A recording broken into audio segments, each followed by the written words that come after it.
जोरी योगी ने विपक्ष पर जमकर हमला बोला। विपक्ष के सवालों का सीएम योगी ने सदन में करारा जवाब दिया। सीएम योगी ने कहा, हम माफिया को मिट्टी में मिलाकर दम लेंगे। हम रोजगार की बात करते हैं, विपक्ष जाति की बात करता है। वहीं अखिलेश ने एक बार फिर से लॉ एंड ऑर्डर के मुद्दे पर सरकार को घेरा। अखिलेश ने कहा कि एनसीआरबी के आंकड़ों में उत्तर प्रदेश महिला अपराध में ज्यादा है, बदमाशों को खौफ नहीं है, वो खुलेआम बम बंदूकें चला रहे हैं। डिप्टी सीएम ब्रजेश पाठक का कहना है कि सदन में सीएम योगी ने विपक्ष को आईना दिखाया है। आज विपक्ष के पास बोलने के लिए कोई मुद्दा नहीं बचा, वो इधर उधर की बात कर रहे हैं। एसपी के महासचिव शिवपाल यादव ने भी सरकार पर निशाना साधा और कहा कि कानून व्यवस्था ध्वस्त है, दिन दहाड़े गवाह की हत्या हो रही है, प्रदेश में मेडिकल फैसिलिटी नहीं है, हॉस्पिटल्स वेंटिलेटर पर हैं। वहीं इसके ठीक उलट कांग्रेस नेता आचार्य प्रमोद कृष्णम ने सीएम योगी की तारीफ की है। उनका कहना है कि जो रामायण का सम्मान करेगा उसकी तारीफ होगी। राम भक्त सीएम योगी की सराहना करता हूं, ऐसा उन्होंने कहा। तो आज सदन में योगी के हुंकार, अखिलेश पर किया पलटवार। योगी का मानस ज्ञान, विपक्ष का टूटा अभिमान। आचार्य प्रमोद कृष्णम ने की तारीफ।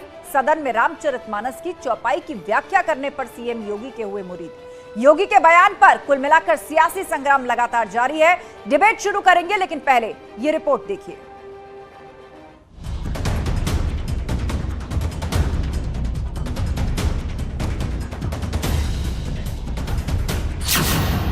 योगी का प्रण, माफिया को मिट्टी में मिलाकर लेंगे दम। शूटिंग हो रही हो दिन दहाड़े, गोलियां चल रही हो, बम चल रहे हो, धुआं उड़ते हुए देख रहे हो, और मुख्य जो गवाह है उसकी हत्या हो जाए, अधिवक्ता की हत्या हो जाए। जिस अतीक अहमद के खिलाफ पीड़ित परिवारों ने मुकदमा दर्ज कराया उसके परिवार के खिलाफ, वो समाजवादी पार्टी के द्वारा पोषित माफिया है और उसकी कमर को तोड़ने का काम हमारी सरकार ने किया है। और फिर मैं कह देता हूं, इसे हाउस में कह रहा हूं, इस माफिया को मिट्टी में मिला देंगे। सरकार में सियासी रण, माफिया को मिला समाजवादी संरक्षण। आपका अगर जीरो टॉलरेंस है, शूटिंग हो रही हो, बम चल रहे हो, क्या कोई फिल्म की शूटिंग के लिए आप ये करवा रहे हैं क्या?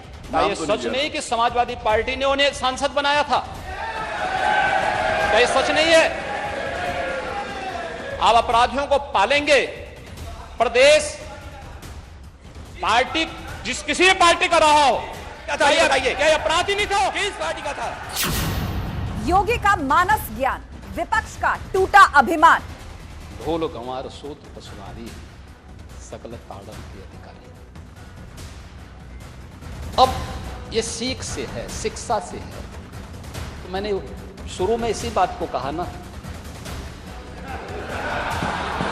विरासत में नहीं मिली। रामचरितमानस के खिलाफ कोई नहीं है, लेकिन कुछ चीजों के लेकर के न केवल आज आपत्ति उठी है, 5000 साल की लड़ाई है। पूरा समाज जानता है जो गलत है वो गलत है। सोने की तख्ती पे भी अगर लिख करके दोगे आप कि शूद्र ये हैं, शूद्र ये नहीं हैं, तो मैं उसको स्वीकार करने वाला नहीं हूं। सदन में सीएम योगी के हुंकार, अखिलेश पर प्रहार। जो रामायण का सम्मान करेगा उसकी सराहना होनी चाहिए। और योगी आदित्यनाथ जी कोई हमारे दुश्मन थोड़े हैं। मैंने किसी भाजपा के नेता की सराहना नहीं की है, मैंने एक राम भक्त मुख्यमंत्री की सराहना की है। कानून व्यवस्था ध्वस्त और जब दिन दहाड़े अपराधी लोग किसी गवाह को मार दें,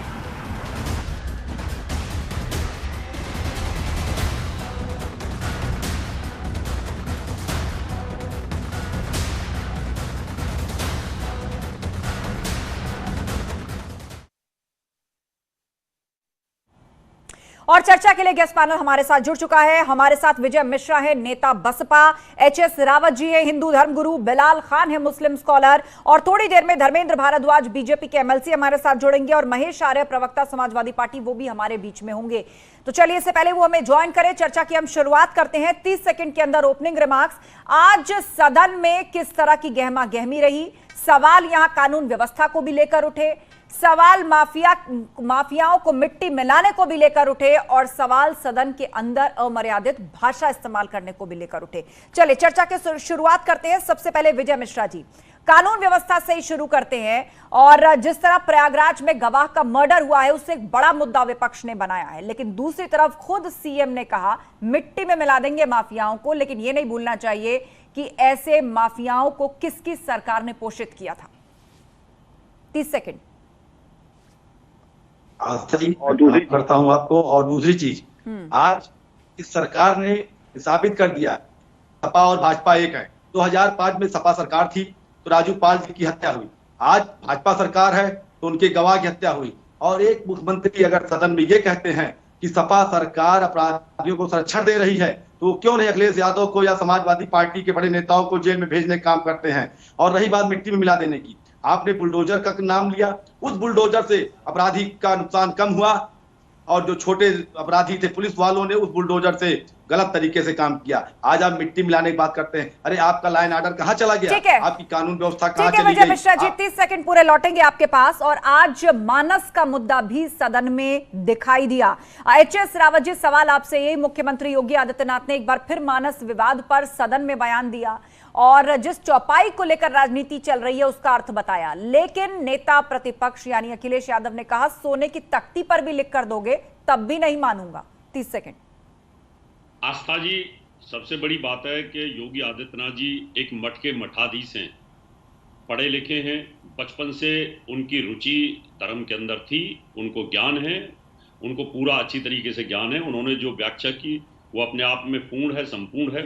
लेकिन वोटों की राजनीति इतनी बेरहम होती है, इतनी क्रूर होती है कि जानते हुए भी अखिलेश विद्वान हैं, जानते हुए भी अखिलेश पढ़े लिखे हैं, वो जानते हैं सब कुछ, क्योंकि उनके राज में खुद ये सब कुछ हुआ।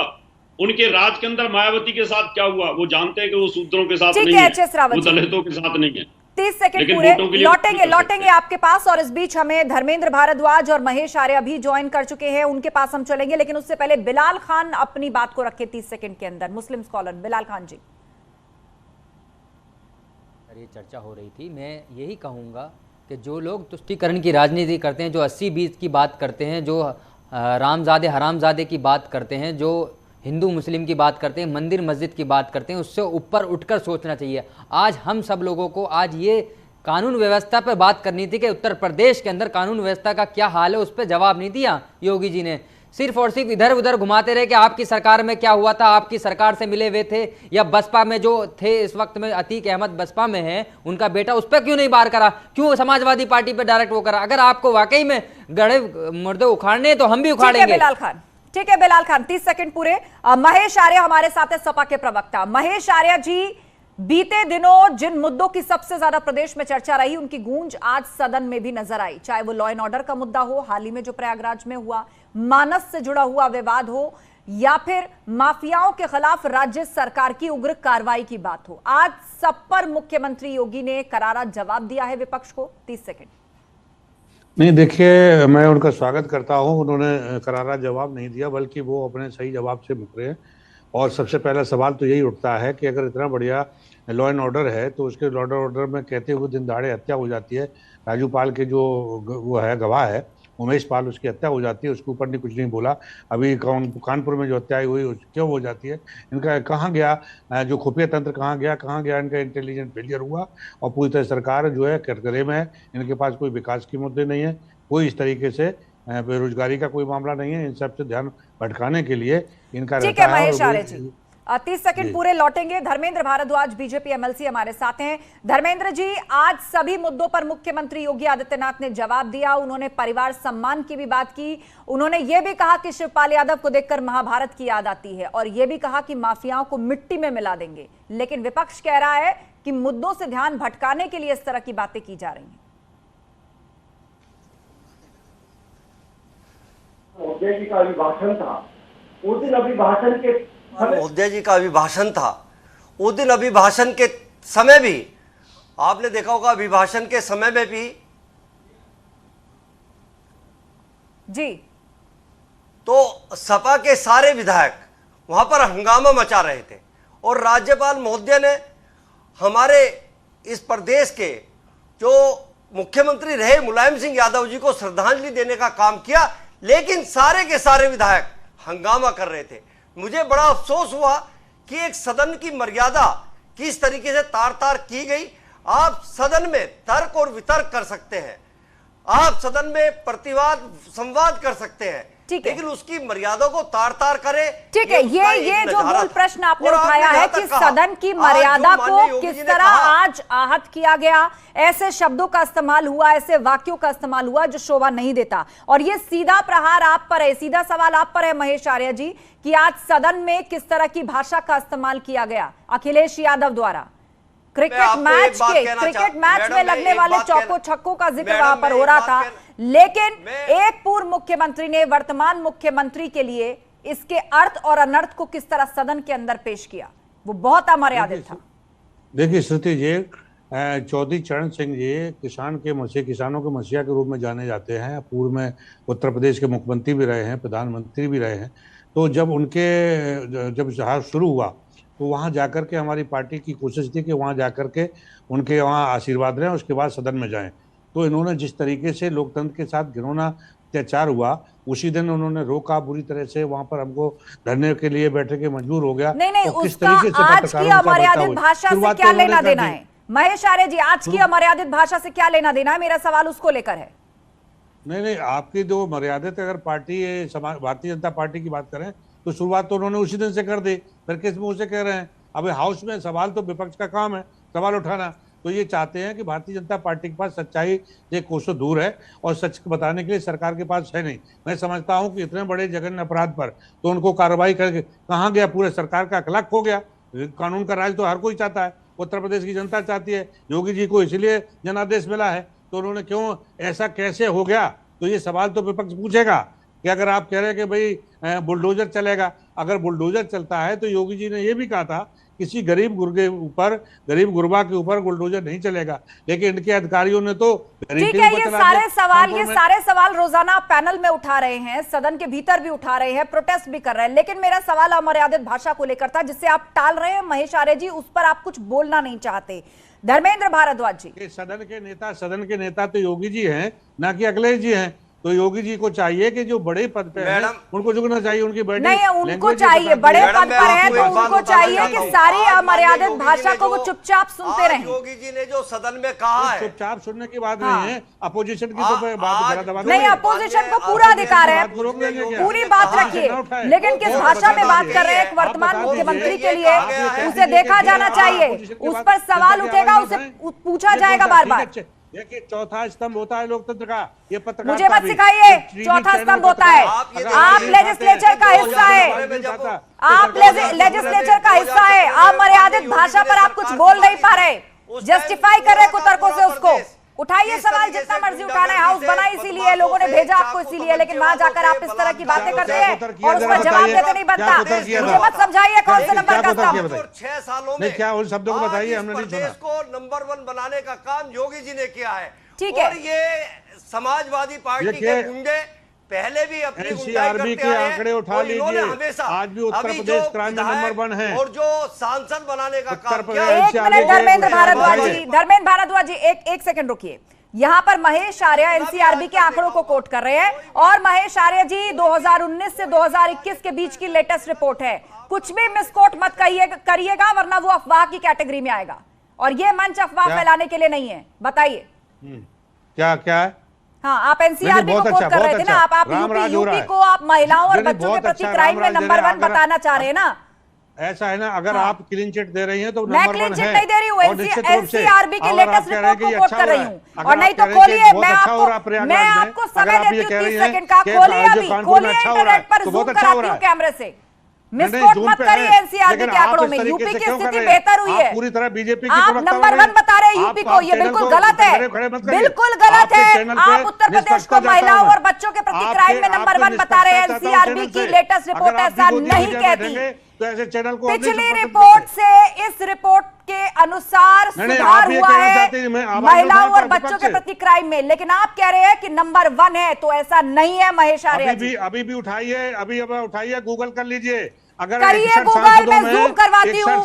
जिस दिन ये रिपोर्ट आई थी उस दिन भी हमने इस रिपोर्ट को चलाया था। बार बार पैनलिस्ट आते हैं सपा के, मैं बार बार उनको ही करेक्ट करती हूँ। आप नंबर 1 नहीं कह सकते यूपी को, एनसीआरबी की रिपोर्ट को कोट करेंगे तो लेटेस्ट रिपोर्ट के हिसाब से आप महिलाओं और बच्चों के प्रति क्राइम में यूपी को नंबर 1 नहीं कह सकते। आप गूगल करके देख लीजिए, आप देखिए गूगल करके, 30 सेकंड दे रही हूं आपको, करिए गूगल में, जूम करवाती हूं। ठीक है, हम कई बार उस रिपोर्ट को चला चुके हैं, जनता के सामने रख चुके हैं। आप करिए गूगल, करिए गूगल, अपना आंकड़ा सुधार लीजिए, अपडेट कर लीजिए, अफवाह मत फैलाइए। ठीक है, विजय मिश्रा हमारे साथ है, विजय मिश्रा हमारे साथ है, वो बहुत देर से हाथ उठा रहे। बोले विजय जी। कानपुर में जो हो रहा बहुत अच्छा हो रहा है। आस्था जी, ये दोनों पार्टियों का चरित्र एक ही है। ये जब थे ये भी अपराध करते थे, आज भाजपा है ये भी अपराध को कंट्रोल नहीं कर पा रही है। और आज जिस तरह पूर्व मुख्यमंत्री और मौजूदा मुख्यमंत्री सदन में लड़ रहे थे, जनता देख रही है, जनता इसका भी आकलन करेगी कि हमने एक मुख्यमंत्री जिसको छोड़ा, जो अपराध को बढ़ावा दे रहा था, हमने दूसरे को बनाया, ये भी उसी कैटेगरी में है। लेकिन विजय मिश्रा जी, यहाँ पर चर्चा थोड़ी ज्यादा गर्मा गर्म इस बात को लेकर हो गई कि समाजवादी पार्टी के गलत शब्दों का इस्तेमाल कर रहे हैं परम पूजनीय मर्यादा योगी जी के पर लिए। कुछ भी बोलने को तैयार नहीं है। भाषा की मर्यादा तार तार हुई सदन के भीतर, ये मानने को तैयारी नहीं है। वो हर मुद्दे पर बात करना चाहते हैं, लेकिन ये मानना नहीं चाहते कि हाउस के अंदर गलत भाषा का इस्तेमाल हुआ। एक पूर्व मुख्यमंत्री ने एक वर्तमान मुख्यमंत्री के लिए बिल्कुल भी सही संदर्भ प्रस्तुत नहीं किया। तो कार्रवाई क्यों नहीं हुई? कार्रवाई क्यों नहीं कर रहे अखिलेश यादव के ऊपर? अखिलेश यादव पर कार्रवाई क्यों नहीं कर रहे? एक तरफ मुख्यमंत्री महोदय कह रहे हैं कि अपराधियों को संरक्षण समाजवादी पार्टी दे रही है, आप कार्रवाई क्यों नहीं कर रहे हैं? आप सदन में चर्चा कर सकते हैं, आप अतीक अहमद के मामले में कार्रवाई करिए समाजवादी पार्टी के ऊपर। ठीक है, धर्मेंद्र भारद्वाज, ये बसपा का सवाल है, बसपा का सवाल है। और आज ही हाउस के अंदर अखिलेश यादव ने बसपा और बीजेपी के मिले होने का भी आरोप लगाया और कहा कि आपको साथ मिलता रहा है बसपा का।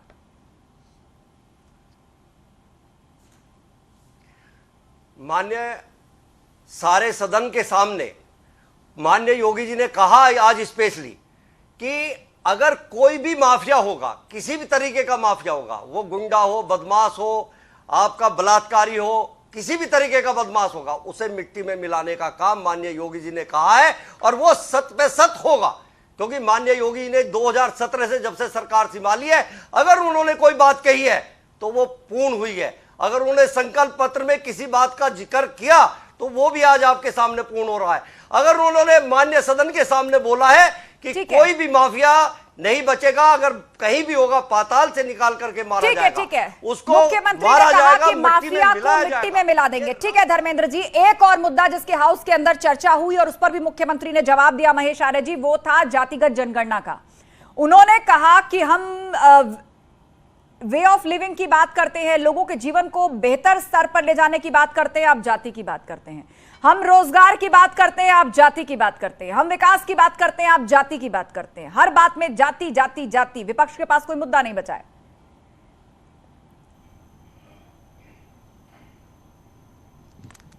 महेश आर्य जी, आवाज पहुंच रही है आप तक? अब ये कट गई थी। हाँ बताएं। आज हाउस के अंदर जातिगत जनगणना की आप जो बात करते हैं उसको लेकर भी मुख्यमंत्री ने प्रहार किया और कहा है कि हम विकास की बात करते हैं, आप जाति बीच में लाते हैं। हम लोगों के जीवन को बेहतर बनाने की बात करते हैं, आप जाति बीच में लाते हैं। रोजगार छोड़कर आपके लिए जाति अहम है। देखिए श्रुति जी, ये पूरी तरह से सच्चाई है। नाम करेक्ट कर लीजिए पहले, मेरा नाम श्रुति नहीं है। क्या जो नाम है?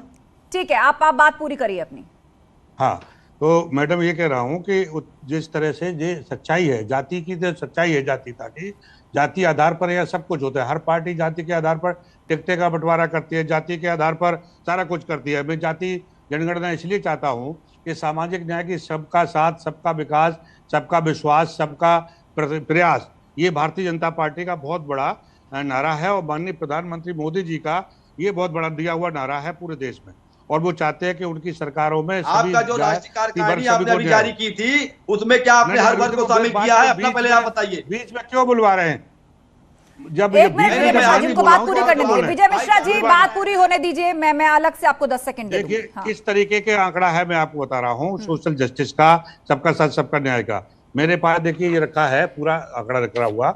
इसमें है शिक्षा की बात करें तो शिक्षा में कुल पद 75, उसमें जाति आधार पर दिए ठाकुरों को 36, ब्राह्मण 14, अन्य सवर्ण वर्ग 5, कुल सवर्ण 55 और SC ST OBC 25।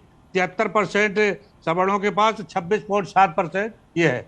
ये एक नहीं पूरे दिया हुआ है। वो जो वाइस चांसलर से देखिए 34 है, 34 में से 60 ठाकुर, 14 ब्राह्मण और 5 अन्य सवर्ण और 26 वो हैं। ठीक है, एक डेटा आप भी रख रहे हैं महेश आर्य जी, और एक डेटा मुख्यमंत्री ने भी हाउस के अंदर रखा कि जब सपा की सरकार थी तो 56 में से 46 एसडीएम जो थे वो एक ही जाति के चुने गए थे। ठीक है, एक डेटा आपने रखा, एक डेटा आज हाउस के अंदर मुख्यमंत्री ने रखा। विजय मिश्रा जी 10 सेकंड अपनी बात पूरी कीजिए, उसके बाद एचएस रावत। आस्था जी, ये भाईचारे की बात करते हैं। अभी इनकी जल्दी ही राष्ट्रीय कार्यकारिणी का एक वो आया था, उसमें ये बता दे एक भी फॉरवर्ड को रखा हो इन्होंने, मिलेगा, ये सच्चाई है।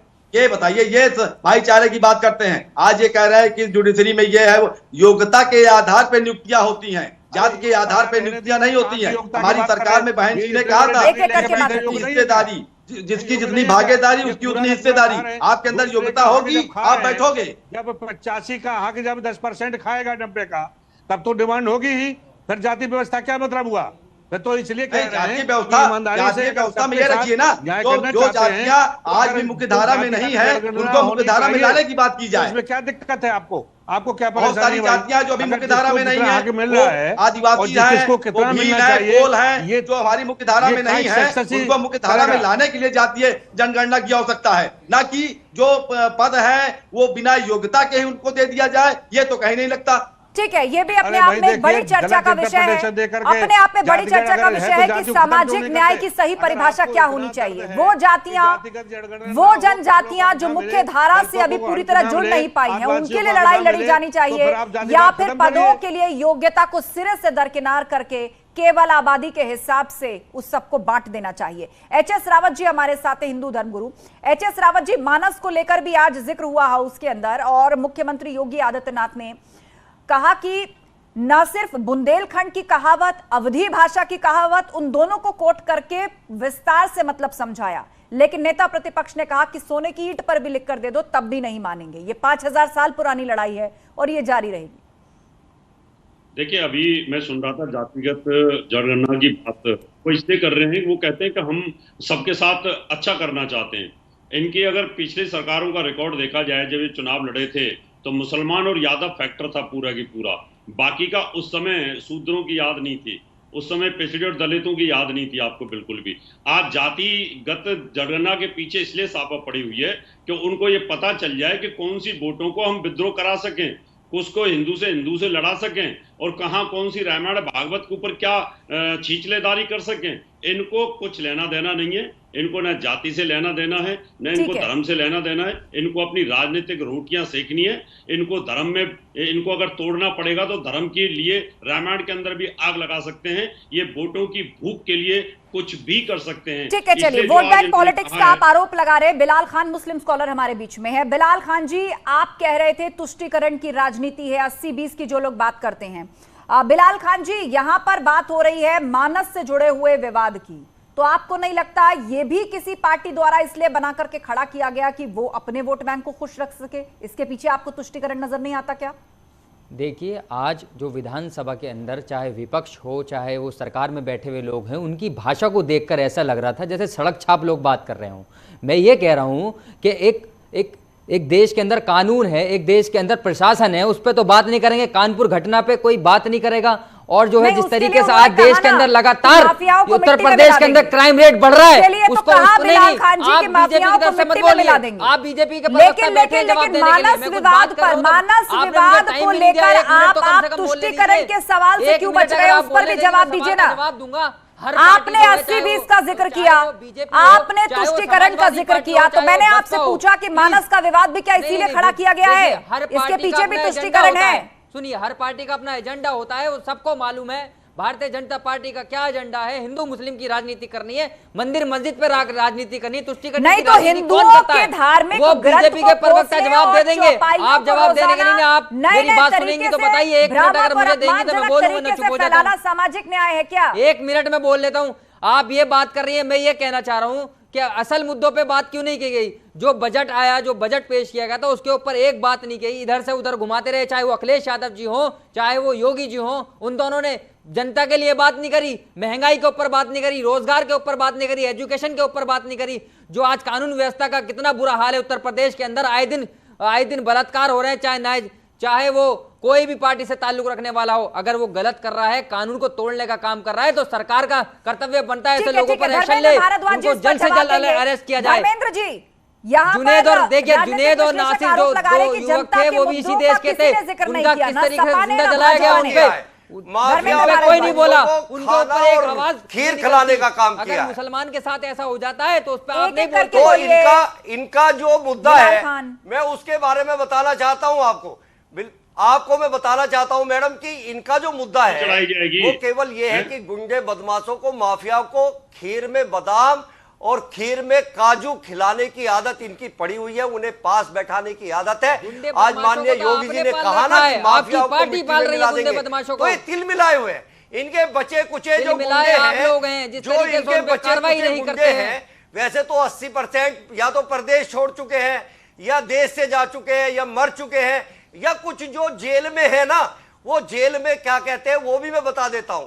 मैंने जेल में जाकर के जब विजिट किया तो सुबह 8 बजे का टाइम था, तो 5-6 बदमाश और माफिया बैठे हुए थे, तो वो पढ़ रहे थे जय जय जय हनुमान गोसाई, आदरणीय योगी जी से जान बचाई। तो ये आज माफियाओं की स्थिति है। अपने लोगों को मिट्टी में कम मिलाएंगे, बताइए। जो देश में बलात्कार कर रहे हैं उत्तर प्रदेश के अंदर, उनको रोजगार मिट्टी में कौन मिलाएगा? चाहे वो चिंतन हो, चाहे सेंगर हो, उन पे कार्रवाई करने में आपके हालत खराब हो जाती है, उनको मिट्टी में मिलाने की बात करिए ना। मिश्रा जी हाथ उठा रहे, कुछ कहना चाहते हैं? मैं आप सबको रोकना चाहूंगी क्योंकि लास्ट 1.5 मिनट बचा है। एटलीस्ट अब तो क्लैरिटी से अपनी अपनी बात आप रख पाए। 10 सेकंड विजय मिश्रा जी, उसके बाद धर्मेंद्र भारद्वाज, महेश आर्य। आस्था जी, मैं आपके चैनल ये कहूंगा, उमेश पाल जी की हत्या हुई है और मैं सरकार से अपील करता हूं कि उनके परिवार के जीविकोपार्जन के लिए एक समुचित व्यवस्था की जाए, और इसमें जो भी संलिप्त है, चाहे वो समाजवादी पार्टी का हो, चाहे कोई भी हो, चाहे भाजपा किसी भी दल का कोई नेता हो, उसे सजा मिलनी चाहिए। क्योंकि ये शोर मचा के किसी गवाह की हत्या हुई, खुलेआम हत्या हुई, ये प्रदेश के लिए बहुत ही निंदनीय है। और मैं सरकार से अपील करता हूं, जैसे हमारी सरकार में अपराधियों को सजाएं मिलती थी, बहन जी सजा देती थी, उसी पैटर्न पे अगर सजा मिलना शुरू हो जाए तो प्रदेश में अपराध। धर्मेंद्र भारद्वाज जी, कानून व्यवस्था को लेकर बसपा का भी सवाल। वो हमारी है, जो खाली प्लॉट है वो हमारा है। कब्जा करने का काम किया, गुंडा माफियाओं को बढ़ावा देने का काम किया, ये केवल इन्हीं की देन है। ये एसपी के गुंडे और एसपी के बदमाश ही कर सकते हैं। चलिए ठीक है, आप सभी पैनलिस्ट का बहुत बहुत शुक्रिया चर्चा में शामिल होने के लिए। तो कुल मिलाकर हाउस के अंदर आज बहुत गहमा गहमी का दिन रहा। एक एक करके तमाम मुद्दे जो विपक्ष की तरफ से उठाए गए, मुख्यमंत्री योगी आदित्यनाथ ने भी पलटवार किया और जबरदस्त तरीके से प्रहार किया।